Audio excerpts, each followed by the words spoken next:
This is for my people with digestive gut issues. I'm a bit lit up right now because one of my friends just sent me an ad for some digestive enzyme that you sprinkle on your meals to help you not get bloated anymore and like save your life, like make you skinny. And I'm just seeing so much BS marketing of products because so many people have gut issues right now. And if you are following me, I would like you to know that most of these companies are taking advantage of you. They're making ridiculous claims. Their products are pretty crappy and they're making them out to be like the fix-all. So, for example, I don't remember the name of this company, but my friend sent it to me. I never heard of them. I'm like, okay, let me go see what's in this product. It's like a very, very small amount of 3 enzymes.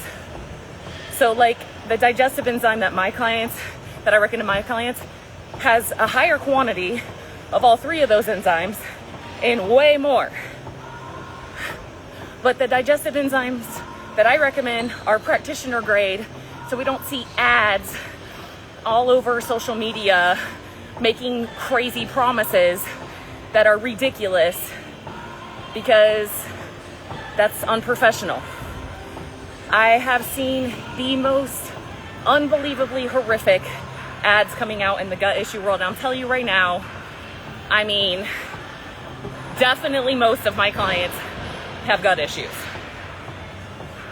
And if you don't know, I do microbiome analysis in my coaching. This is a huge part of the coaching experience for many of my clients. I'm gonna tell you right now, taking a low grade, low potency digestive enzyme that's worse than most of the digestive enzymes on the market is not going to solve all your gut issues. So, a few things that I will say I would recommend. I mean, granted, it's hard to do this on social, right? Because everybody has different stuff going on. But if I was given the opportunity to stand in like Times Square, New York or something, and they're like, Tara, you get to say one thing to the people about health, I would probably say, your stomach acid is most likely low. Of all the things I do, training, nutrition, mindset, hormones, everything, I would say your stomach acid is probably low. Why am I saying that right now? Because that's how commonly I'm seeing this. Okay, so let's talk about stomach acid, okay? If you have gut issues, giddy up. If you don't have gut issues, you should still know this because this is a very important part of how your body works. Okay, and you may end up with low stomach acid. Probably. Okay, so your stomach, and this is why I freaking hate Tums. My kids make joke about Tums and antacids. They piss me off.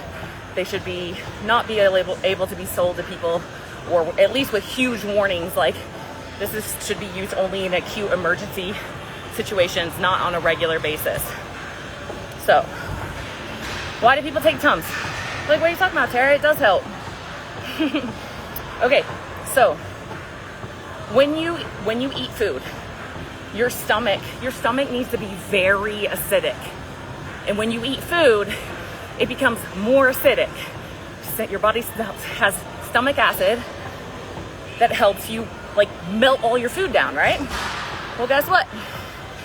If your stomach acid is low, or the pH is not low enough, not acidic enough, your body is still really acidic, right? But your body is smart and it's like, this is not acidic enough to be sending this food. Freaking spam callers. Can you guys hear me? Let me know if you can hear me because sometimes it messes up my audio. I should have put on Do Not Disturb. That's my bad. We'll hope for the best. Okay. So, stomach is not acidic enough. Food is in there. You have a sphincter at the bottom of your stomach, and then you have a sphincter at the top of your stomach. Thanks, Susie.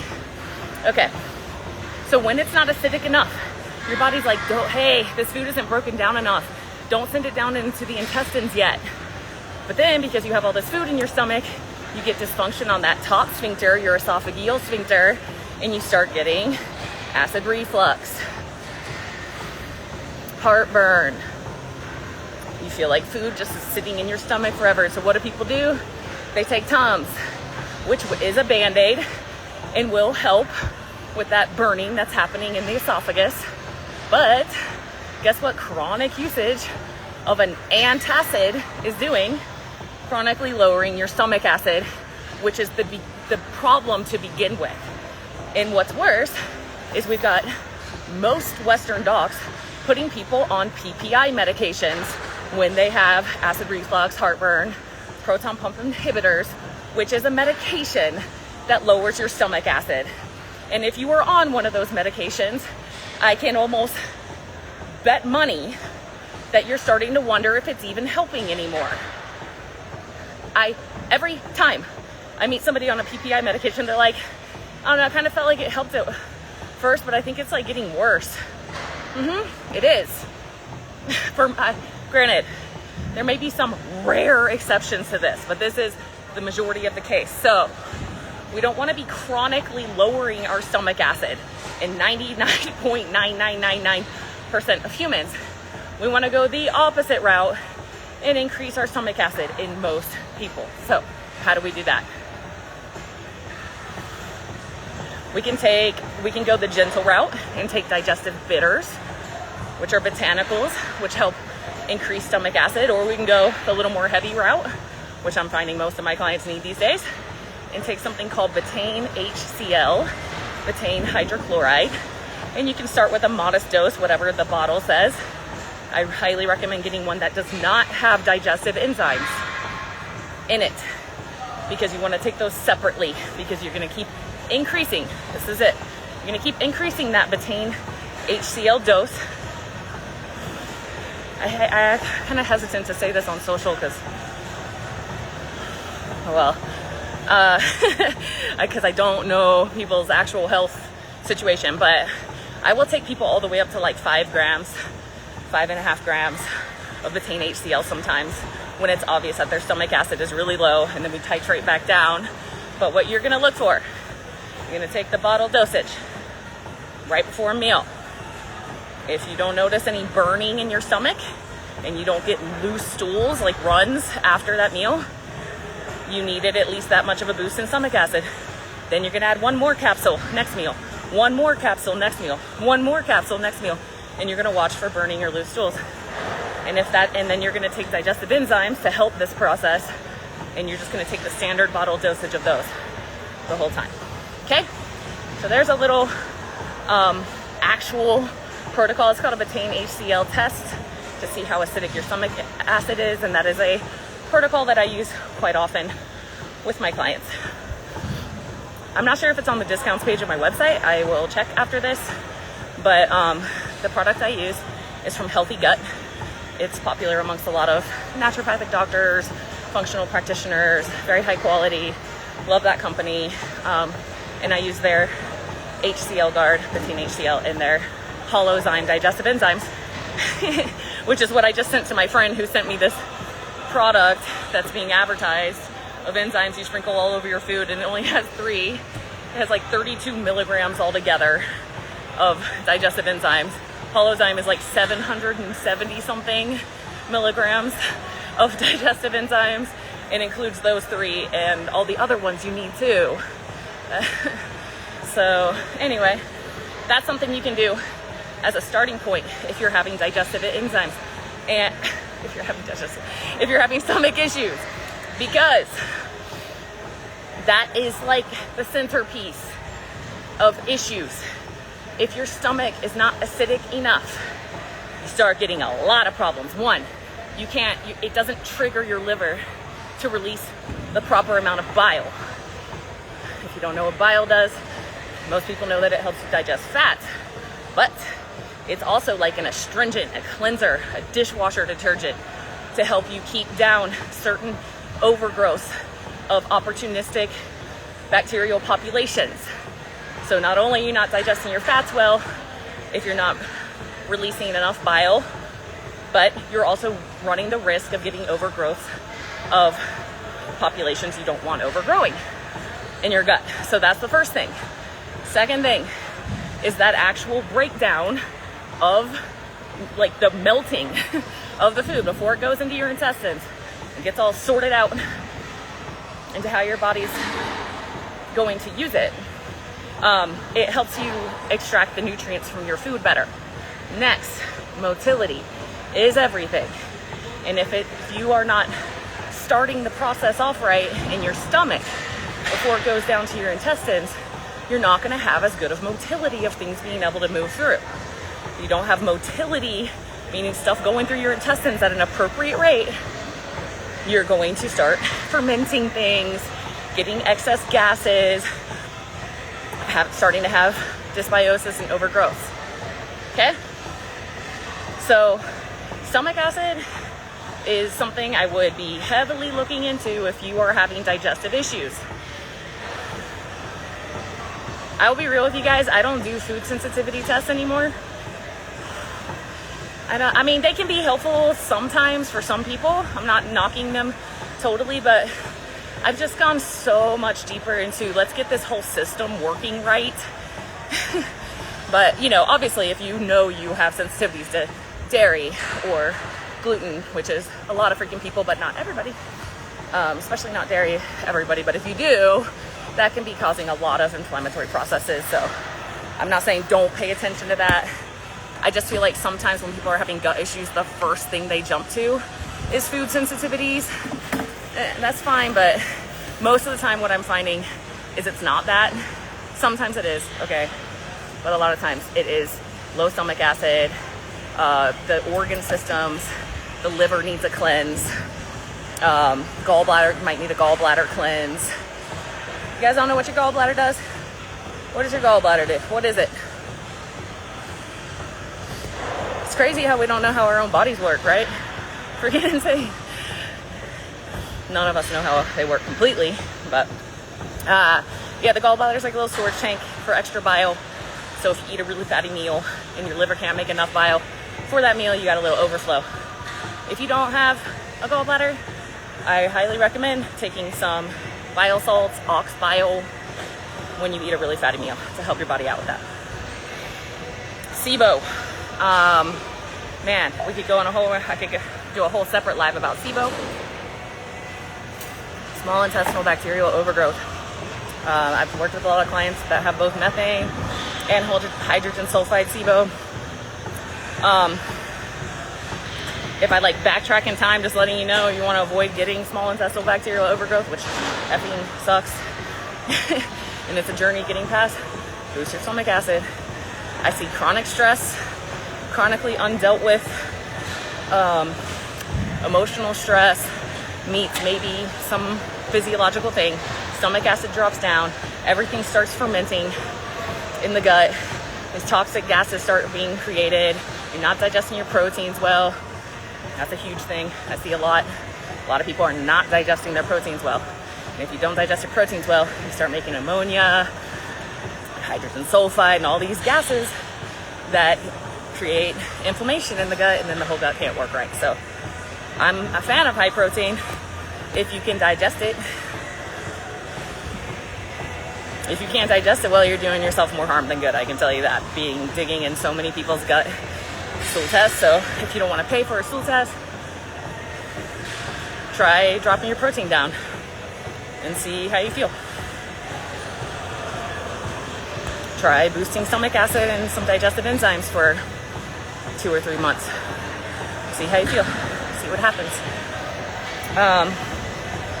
Does anybody have any questions? Oh, perfect. Right when I said that, Shannon's popped up. Let me know if you guys have any questions on gut stuff. What do you think of sodium bicarbonate and water in the mornings? I understand why people do that. I personally am not, I don't do that. I see that more in like the fitness world. But yeah, I'm not a fan. I think because what I just said, I'm so concerned about stomach acid being too low in most people that unless somebody has a very specific reason, they understand why they're doing that, go for it. But if just generally like I think most people need to be doing everything they possibly can to be boosting stomach acid. Another thing about stomach acid that I was gonna say is when you have low stomach acid and you don't realize it, it's still more acidic when you have food in there. And when your body doesn't want to drop that down into your intestines, you're sitting there in a more acidic environment than normal because there's food in there for a really long time. And so that can start to eat away at the stomach lining. And you can start getting ulcers or inflammation of the stomach lining. If somebody already has that, like I have a client right now who has that, I did not start boosting stomach acid until we did some rounds of peptides. So I like Level Up for oral peptides. It's like no E's on Level Up. They have a BPC 157, but then they also have one called Ultimate GI Repair. I am not affiliated with them. I just recommend them to my clients. The Ultimate GI Repair has 4 peptides and some synergistic herbs in it. Yeah, if you know you already have some stomach lining issues, I would consider looking into oral peptides. Yeah, Shannon, to help your body become more alkaline, I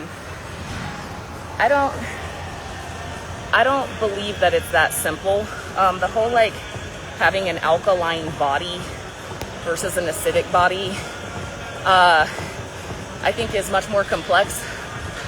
I'm not super in alignment with that whole way of thinking, to be honest with you.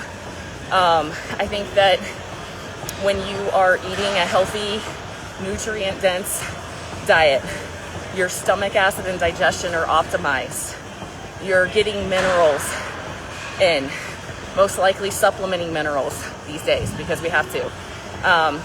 You're managing your stress. Your system is thriving.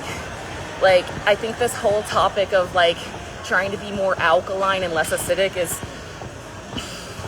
a waste of energy, personally. That's just me. No disrespect to anybody who really feels that way, but the body maintains a pH balance very good. The only time I can see that being an issue is like maybe you got somebody who's like type 2 diabetic, they're eating like a lot of processed foods and sugars, like, you know, but I just feel like I have not found that to be a path that really people need to be worrying about that much. And it does concern me because people are like thinking, I gotta be more alkaline, and they're just sending all this alkalinity into their stomach. Which, if you can't tell, I'm pretty passionate about the stomach being acidic. Your stomach needs to be acidic. It is causing so many problems for so many people. It is like literally almost every single client I get, we gotta boost their stomach acid. And it's been so low for so long. They have so many downstream effects from it being low. And then we have, I'm not trying to knock on the medical community all the time, okay, because they do a lot of stuff really well. But GI docs, what the hell? Guys, it's really, really, really frustrating on the other end seeing how many people are being put on these PPI medications that are making all their problems worse. It is maddening. It's infuriating to get a client down the road who got put on birth control pills for decades and then like started having gut issues and thyroid issues, and instead of helping them fix their gut, they got put on PPI medications, and then they developed freaking allergies, and then they got put on all these corticosteroids, and I see this all the time. And like, I'm not saying, I don't know what I'm saying. I'm just saying, at least in the GI department, it's like, does make me mad sometimes because I'm like, we have the research. The research is out. You can see easily as a doc what happens when you continuously lower somebody's stomach acid long term, and what happens when you just simply boost their stomach acid and get the system operating again for what, like a couple $100 altogether of supplements, and get their system thriving again so they don't end up with all these freaking, now they got like leaky gut and skin conditions and autoimmunity and all this shit down the road because they simply needed to boost their stomach acid and get their digestive system working right again. And instead, put them on a medication that makes it worse. Yeah, it's heartbreaking for us sometimes on the functional side of things, seeing this happen to people. So, just being real. I can't even tell you how many times I sit there by myself and process like freaking heartbreak for these clients coming to me, and I'm like, they've been suffering for decades, and all they have on, and then of course they're on SSRIs, and they're on, you know, maybe Ambien or some sort of GABA and serotonin booster, because of course they feel like shit because their gut has been messed up for freaking 20 years plus. So, yeah. You know Bayer? You guys know the pharmaceutical company Bayer? You know that they acquired the Roundup, right? Bayer's the owner of Roundup, glyphosate, the most damaging, well, I don't know if it's most damaging, but the most abundantly damaging pesticide on our foods. You know, they sell a natural herbal digestive support supplement. It's at Target. You'll see it. It's like Iberogast or something. And I'm like, you MFers, dude. You're just contributing wildly to destroying human gut microbiomes. And then you're selling them this little like green leaf looking package of like, help your digestion. And I understand that it's not so simple. I know we can't just freaking overnight change our food system or people would starve. I get that. But like, they also just don't care. They do not care. Any other questions?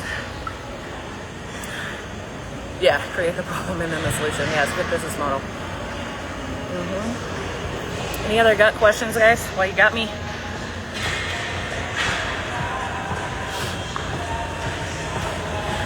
A couple of little things I see pop up, I'll share. Sometimes people get on oil of oregano for gut, for like lots of bloating and stuff. And, or allicin, which is like the compound in garlic. Those are powerful microbials. And sometimes people come to me and they have been on those for like years. Do not take a powerful antimicrobial in your gut for, I would say, max, like 3 months, max. Usually less than that, okay? Grace Ninja. Yeah, keto and high cholesterol. Dude, to be honest with you, even though it's a different topic, I don't even want to touch that right now. And I think you know why, and I think everybody knows why, because I have deep dived so freaking hard into the cholesterol thing, and it's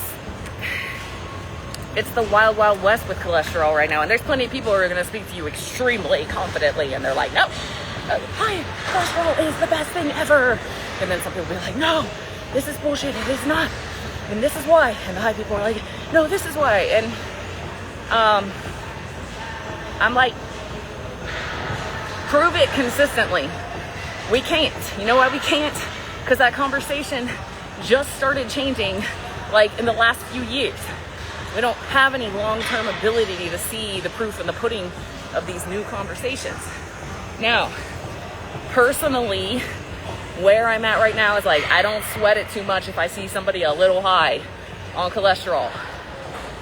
That's it. That's where I'm at right now. Yeah, the cholesterol thing is like I definitely am a fan of a little more higher end on the cholesterol. These guys that are like, and some of these guys I know personally, okay, but like these guys that are like, no, it's good, have your cholesterol freaking 550, like I said, we don't have any long-term population data for that to prove that yet, right? So a lot of it is theory, and that's the thing, like, be mindful of when you are getting, because in the functional holistic world, we talk about a lot of theory, which sometimes is really cool, right? It's like, well, this is how the system works, so that makes sense.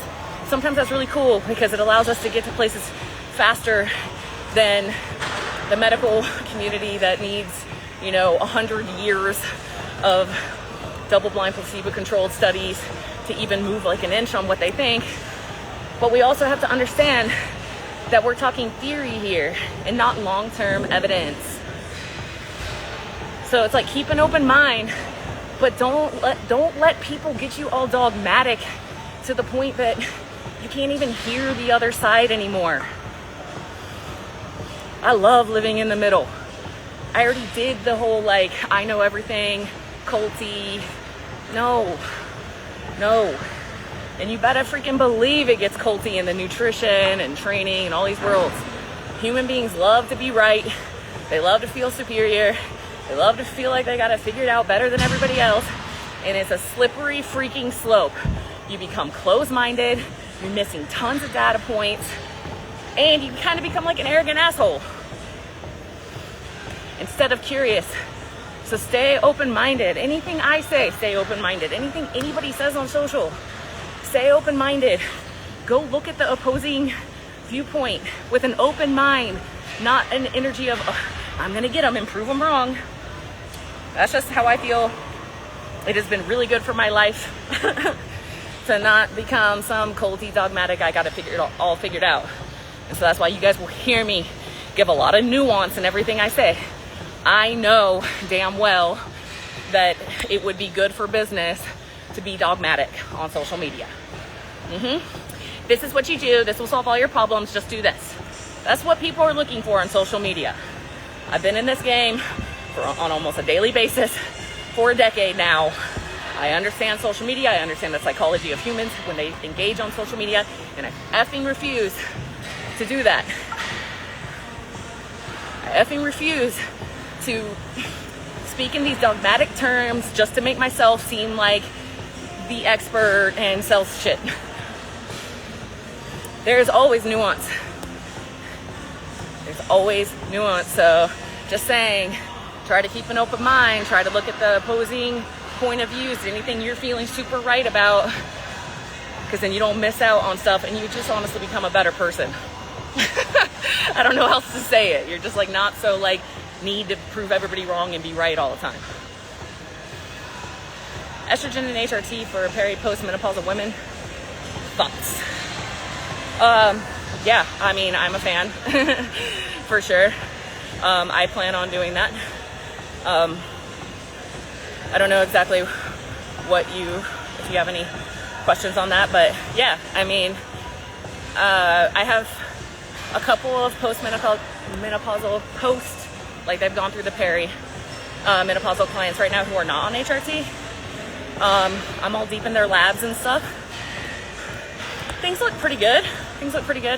I do educate them about some of the benefits of HRT, but I also respect their decision if they want to do that or not. But yeah, HRT is pretty life-changing for a lot of women. But I will say, you don't get to skip perimenopause, ladies, even if you start getting on HRT. I mean, you're still gonna have these like kind of roller coaster things happen. You can't know what your hormone levels are on the daily. Maybe someday we'll have a little finger pricker and it's like, this is your estrogen today, this is your progesterone and your testosterone. But right now you got to go into a lab, so you're not gonna know. So I see it all the time on my perimenopausal clients. Like, they're on HRT, they're pretty deep into perimenopause, haven't changed their dosage, their estrogen will be sky high, and then on that same dosage 3 months later it'll be like almost low. So it is a little bit of a patience game on that. And also make sure your doc who's prescribing the HRT is really into it. That's what I would say. Because I see a lot of not that right now happening. I have a lot of perimenopausal, postmenopausal clients who have been through freaking nightmares with docs on their HRT prescriptions. For the most part, I'm not a fan of pellets. That's the last thing I'll say. I mean, some people do well with them, but you're giving yourself like a mega dose to start with, and then it's like trickling down. I like the creams, and the progesterone is like oral, but other than that, I like the transdermal creams. Mostly is what my clients have good results with. So that's all my thoughts on HRT. What's up, Nadia? What's up, Alexis? I feel like you guys would be friends. You should meet each other. All right, that's it. And if you're just popping on, feel free to watch the beginning. I'm going on a rant about all the BS marketing happening with gut issues, and there's a 99.9999999 chance that some product you see on Instagram that tells you it's gonna get rid of all your bloating and make you skinny and happy and attractive is might be somewhat valuable, but is going to be like a fraction of just, in terms of ingredients, is going to be a fraction of like the stuff that's already out there. You're just getting marketed to. And you know, I think there's enough people out there with gut issues that have freaking tried digestive enzymes and it didn't solve all their issues. You know, so I would say if there's one thing, if you're going to focus on one thing with gut issues, I would start with your stomach acid, which I just described exactly how to do in the beginning of this live. So if you're popping on now, check that out later. And I'm going to wrap this up. All right, bye. Have a good Saturday, guys.